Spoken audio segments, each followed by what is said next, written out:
नमस्कार दोस्तों। आज के इस वीडियो में हम लोग पावर जनरेशन में एक टॉपिक आता है थर्मल पावर प्लांट। इसके बारे में हम लोग पढ़ने वाले हैं। तो चलिए सीधा मेन मुद्दा पर चलते हैं जो कि हम पढ़ाने वाले हैं क्या इस वीडियो में, तो थर्मल पावर प्लांट। अच्छा जी, जो थर्मल पावर प्लांट होता है ना, इसको एक और नाम से जानते हैं क्या, तो स्टीम पावर प्लांट।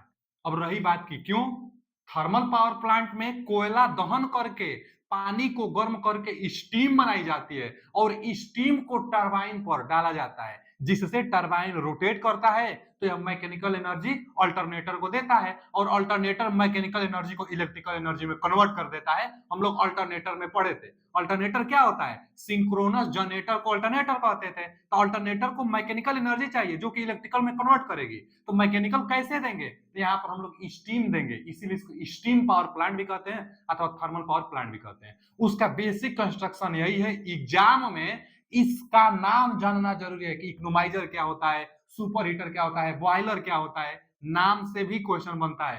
तीन ठो इसमें से नाम देगा और एक हाइड्रो इलेक्ट्रिक पावर प्लांट का नाम दे देगा। अब पूछेगा कौन सा थर्मल पावर प्लांट से भिन्न है, थर्मल पावर प्लांट में किसका प्रयोग नहीं होता है। तो हाइड्रो इलेक्ट्रिक पावर प्लांट से कोई एक पेनस्टोक दे देगा, कुछ भी नाम दे सकता है। तो नाम जानना जरूरी है और कौन क्या काम करता है काम भी जानना जरूरी है। तो यही हम बताने वाले हैं आपको। देखिए जो थर्मल पावर प्लांट होती है, यह बॉयलर इसका मेन पार्ट है।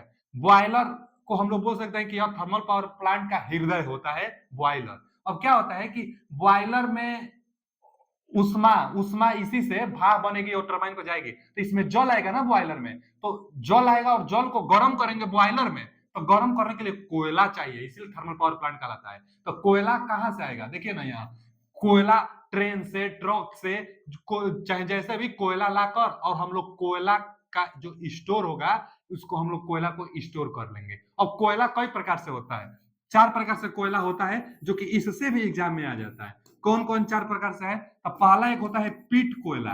पीट कोयला जो होता है ना बाबू, यह खराब है, यह अच्छा नहीं है, इसलिए इसका प्रयोग नहीं होता है। उसके बाद एक आता है लिग्नाइट, लिग्नाइट टाइप का। तो जो लिग्नाइट है यह भी अच्छा नहीं है, उतना अच्छा नहीं है। एक उसके बाद आता है बिटुमिनस, बिटुमिनस। अब बिटुमिनस जो है ना, यही भारत में सबसे ज्यादा पाई जाने वाली कोयला, उड़ीसा साइड में बिटुमिनस होती है, सबसे ज्यादा पाई जाती है भारत में।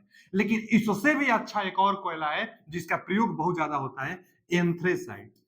एंथ्रेसाइट, जो एंथ्रेसाइट कोयला है ना बाबू, यह कौन सा कोयला है, एंथ्रेसाइट। यह सबसे उत्तम कोयला यही है। इसमें कार्बन की मात्रा 90% होता है, यानी कार्बन सबसे ज्यादा, इसीलिए यह सबसे अच्छा कोयला है। तो कौन अच्छा कोयला है पूछ लेते हैं, एंथ्रेसाइट। भारत में कौन ज्यादा, तो बिटुमिनस। अच्छा, तो कोयला मान लीजिए स्टोर हो गया, कोयला को ना बारीक पाउडर जैसा एकदम इसको महीन कर लिया जाता है मशीन द्वारा पीस कर। अच्छा जी, जो महीन पाउडर टाइप का जो कोयला है वह कोल हैंडलिंग प्लांट से, जैसे पट्टा जैसा लगा रहता है और इसी बॉयलर में आकर कोयला गिरता रहता है, कोयला का बारूद। अब कोयला आकर इसमें गिरेगा, इसमें दहन होगा, आग लगेगी। तो इसमें क्या होता है बॉयलर में कि पाइप होता है, पाइप जिग जैग आकृति में पाइप होता है, इसी पाइप के अंदर पानी होता है और बॉयलर के अंदर यही होता है, इसमें पानी होता है, इसमें कोयला जलता है। जब कोयला जलेगा तो बॉयलर के अंदर जो पाइप में पानी है, पानी गर्म होगी तो भाप बनेगी और वही भाप सुपर हीटर की सहायता से टरबाइन पर जाता है। तो बॉयलर के अंदर से जो पानी जा रही है, इस बॉयलर के अंदर में जो पानी है वो गर्म होगी और गर्म होकर भाप बनेगी। और जो भाप जा रही है यहाँ से, जो स्टीम जा रहा है सुपर हीटर के तहत जाएगा। तो सुपर हीटर का कार्य क्या होता है, जाने वाली भाप में नमी की मात्रा को दूर करता है। सुपर हीटर का काम भाप में से नमी की मात्रा को दूर करना, सुपर हीटर का कार्य स्टीम में से नमी की मात्रा को दूर करना। कैसे दूर करेगा, तो जो बॉयलर में से फ्लू गैसेस निकलेगी ना, अब इसमें कोयला जल रहा है तो धुआं निकलेगा, तो जो फ्लू गैसेस निकलेगी वह गर्म गैसेस होगी क्योंकि धुआं गर्म ना होगा। तो यहां से गर्म जो फ्लू गैसेस है वह सुपर हीटर के रास्ते से जा रहा है। तो गर्म गैस जो है सुपर हीटर के संपर्क से होकर जा रहा है, तो सुपर हीटर में से जो स्टीम जा रही है उसमें से नमी निकाल देगा क्योंकि गर्म फ्लू गैसेस गर्म है, सुपर हीटर को गर्मी दे रही है, इसलिए नमी को दूर कर देता है। अच्छा, अब रही बात कि बॉयलर के अंदर पानी कहां ले आता है, तो इकोनोमाइजर के रास्ते से पानी आता है। इकोनोमाइजर, इकोनोमाइजर का काम क्या है, बॉयलर को पानी फीड करना, बॉयलर को पानी देना इकोनोमाइजर का कार्य होता है। और एक कार्य है इकोनोमाइजर का, क्या कार्य है बाबू, तो जो इकोनोमाइजर होता है वो बॉयलर की इफिशियंसी बढ़ाता है। कैसे इफिशियंसी बढ़ाएगा? तो देखिए कैसे। बॉयलर का काम है पानी को गर्म करके भाप बनाना। तो पानी गर्म करेगा, इकोनोमाइजर की सहायता से पानी आ रहा है, तो यह इसकी इफिशियंसी कैसे बढ़ा देगा? क्योंकि जो फ्लू गैस जा रही है, यह इकोनोमाइजर के रास्ते से भी जा रही है। यहाँ से फ्लू गैसेस जा रही है, ऐसे ऐसे होकर चिमनी से बाहर निकलेगी। तो जो फ्लू गैसेस है, जो गर्म गैस है, यह इकोनोमाइजर में से जो पानी जाएगी, उस पानी को पहले से ही गर्म कर कर भेजेगा। इकोनोमाइजर गर्म करके पानी को आगे भेजता है। इकोनोमाइजर गर्म कैसे करता है? तो यह फ्लू गैस, यह गर्म गैस के सहायता से पानी गर्म कर देता है। अब यहाँ से पानी बॉयलर में जाता है। अब बॉयलर से क्या होता है? स्टीम बनकर और टरबाइन पर जाकर गिरता है। अब ठीक है जी, बॉयलर गर्म पानी भेजता है, तो गर्म पानी भेजेगा तो यहाँ गर्म होने में थोड़ा कम ईंधन लगेगा, तो इसका एफिशिएंसी बढ़ गया। ईंधन का बचत करता है गर्म, ये फ्लू गैसें जो जा रही है, तो ईंधन का बचत कम कर देता है गर्म होने के लिए। इसलिए कहते हैं कि बॉयलर का एफिशिएंसी इकोनोमाइजर बढ़ाता है। अच्छा जी, बॉयलर का एफिशिएंसी इकोनोमाइजर तो बढ़ाता ही है, प्लस में एयर प्री हीटर भी बढ़ाता है, क्योंकि दहन करने के लिए ऑक्सीजन भी चाहिए। ऑक्सीजन वायु से ऑक्सीजन मिलता है, तो वायु से ऑक्सीजन इसमें आएगा तभी तो दहन होगा।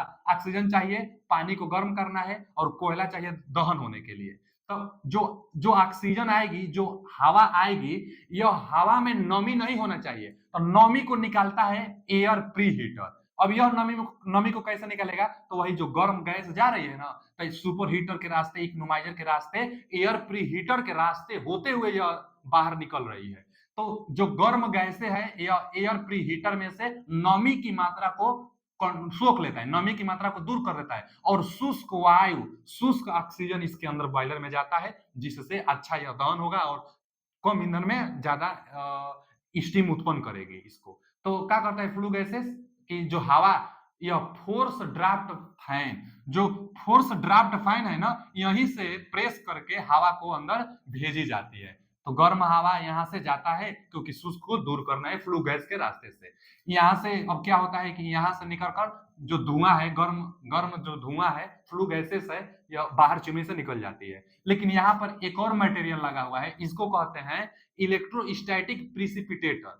क्या कहते हैं? Electrostatic precipitator, ESP, electrostatic precipitator. इसका काम है कि जो फ्लू गैसेस है, इसमें से जो डस्ट पार्टिकल होंगे, जो छोटे छोटे कण होंगे, उनको छान लेता है, उनको रोक देता है, और शुद्ध धुआं मानकर चलिए कि ऊपर जाएगा, जो पर्यावरण को दूषित नहीं करता है। तो पर्यावरण को दूषित नहीं करता है, कौन रोकता है? तो इलेक्ट्रोस्टैटिक प्रिसिपिटेटर होता है, जो कि कण को खींच लेता है, कण को छान लेता है, कंट्रोल कर लेता है, रोक लेता है।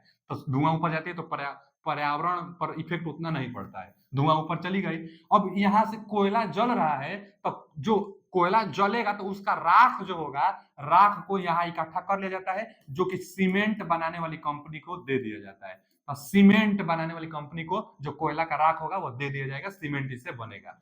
ठीक है जी। बॉयलर की इफिशियंसी एयर प्री हीटर भी बढ़ाता है, इकोनोमाइजर भी। इकोनोमाइजर बॉयलर की इफिशियंसी कितना परसेंट बढ़ाएगा? तो 10 से 15% इकोनोमाइजर बॉयलर की इफिशियंसी को बढ़ाएगा। कैसे बढ़ा रहा है? तो गर्म पानी को भेज रहा है, जिससे कम ईंधन लगेगा, गर्म आसानी से हो जाएगा। अब इकोनोमाइजर से पानी बॉयलर में आता है, तो इकोनोमाइजर के पास पानी कहां से आता है? तो नदी से। यह नदी से लेकर, और यहाँ पर लिखा है ना फीड वाटर पंप, जो यह फीड वाटर पंप है, यही नदी से पानी कलेक्ट करके और यहाँ देता है। कैसे? घरों में जो हमारा जो समरसेबल होता है और टैंकर लगा होता है, तो समरसेबल टैंकर में पानी भर देता है, ठीक वही काम करता है फीड वाटर पंप।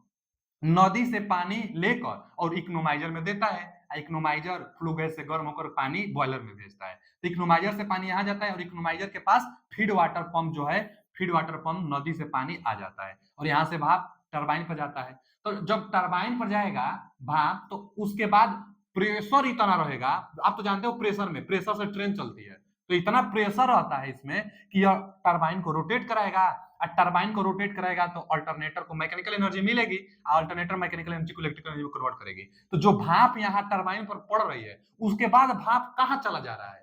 तो यहाँ से कंडेंसर में आएगा। जो फालतू भाप होगा वह कंडेंसर में आएगा। गर्म जो भाप है, जो गर्म स्टीम है, कंडेंसर के पास आएगा।